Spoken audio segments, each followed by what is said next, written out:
आंवला नवमी के दिन ही आंवले का प्राकट्य हुआ था। इस दिन आंवले के वृक्ष के नीचे पूजा अर्चन करने से अक्षय पुण्य की प्राप्ति होती है। साथ ही अक्षय वृक्ष के नीचे भोजन करना इस दिन उत्तम माना जाता है। आइए जानते हैं कब है आंवला नवमी और शुभ मुहूर्त और शुभ योग के बारे में। कार्तिक मास के शुक्ल पक्ष की नवमी तिथि को आंवला नवमी का पर्व मनाया जाता है। इसे अक्षय नवमी भी कहा जाता है। मान्यताओं के अनुसार कार्तिक मास के शुक्ल पक्ष की नवमी तिथि से लेकर पूर्णिमा तिथि तक भगवान विष्णु आंवले के वृक्ष में निवास करते हैं।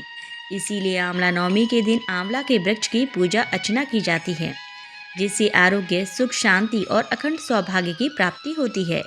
अक्षय नवमी का शास्त्रों में वही महत्व बताया गया है जो वैशाख मास की तृतीया यानी अक्षय तृतीया का महत्व है। आइए जानते हैं आंवला नवमी कब है और इसे क्यों कहते हैं अक्षय नवमी और जगद्धात्री पूजा। आंवला नवमी को कुष्मांडा नवमी और जगद्धात्री पूजा के नाम से भी जाना जाता है। शास्त्रों में बताया गया है कि आंवला नवमी के दिन किया गया पुण्य कभी खत्म नहीं होता। इस दिन जो भी शुभ कार्य जैसे दान, पूजा अर्चना, भक्ति, सेवा आदि की जाती है, उसका पुण्य कई जन्म तक मिलता है। अर्थात इस दिन किए गए शुभ कार्यों का फल अक्षय होता है। इसीलिए इस तिथि को अक्षय नवमी के नाम से भी जाना जाता है। मान्यता है कि इस दिन ही द्वापर युग का आरंभ हुआ था और इस दिन से ही भगवान कृष्ण ने अपनी बाल लीलाओं को त्याग कर मथुरा चले गए थे। आंवला भगवान विष्णु को अत्यंत प्रिय फल है और आंवले के वृक्ष में सभी देवी देवता निवास भी करते हैं। इसीलिए इस वृक्ष की पूजा अर्चना की जाती है।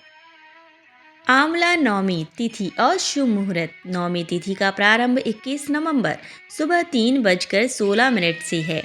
नवमी तिथि का समापन 22 नवंबर रात 1:08 तक है। ऐसे में उदया तिथि को मानते हुए 21 नवंबर दिन मंगलवार को आंवला नवमी का पर्व मनाया जाएगा। आंवला नवमी पूजन का शुभ मुहूर्त सुबह 6:48 से दोपहर 12:07 तक है।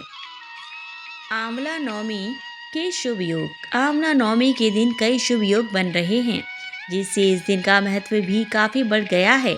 आंवला नवमी के दिन शाम 8:01 से अगले दिन 6:49 तक रवि योग रहेगा। साथ ही इस दिन हर्षण योग भी बना रहेगा। हालांकि इस पूरे दिन पंचक भी लग रहा है।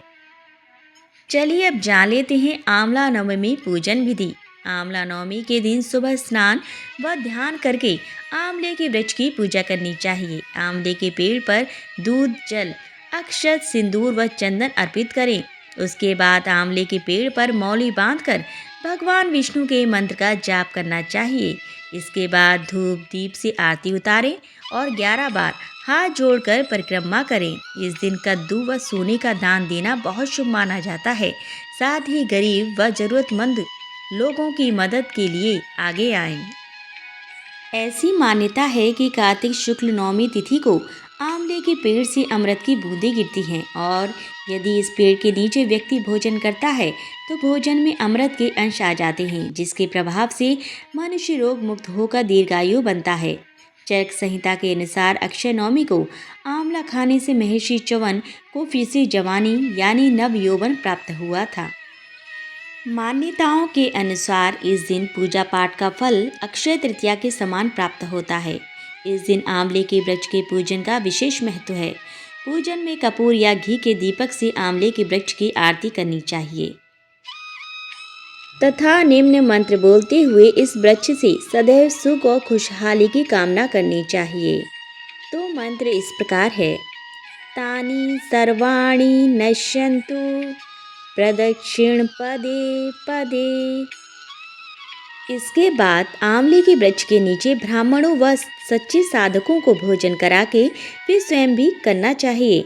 घर में आंवले का वृक्ष ना हो तो गमले में आंवले का पौधा लगा के अथवा किसी पवित्र धार्मिक स्थान, आश्रम आदि में भी वृक्ष के नीचे पूजन कर सकते हैं। कई आश्रमों में आंवले के वृक्ष लगे रहते हैं। इस पुण्य स्थलों में जाकर भी आप भजन पूजन का मंगलकारी लाभ ले सकते हैं।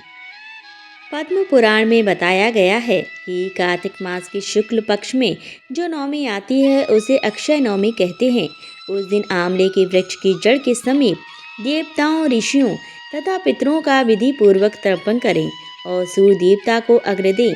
तत्पश्चात ब्राह्मणों को मिष्टान भोजन कराकर उन्हें दक्षिणा दें और स्वयं भोजन करें। इस प्रकार जो भक्तिपूर्वक अक्षय नवमी को जप, दान, ब्राह्मण पूजन और हवन करता है, उसका वह सब कुछ अक्षय होता है। स्वयं ब्रह्मा जी ने यह बताया है। चलिए अब सुन लेते हैं आंवला नवमी की पौराणिक कथा।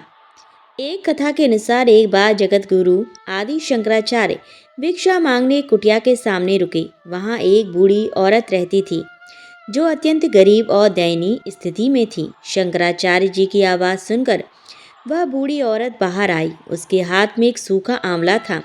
वह बोली, महात्मन, मेरे पास इस सूखे आंवले के सिवाय कुछ नहीं है जो आपको भिक्षा में दे सकूं।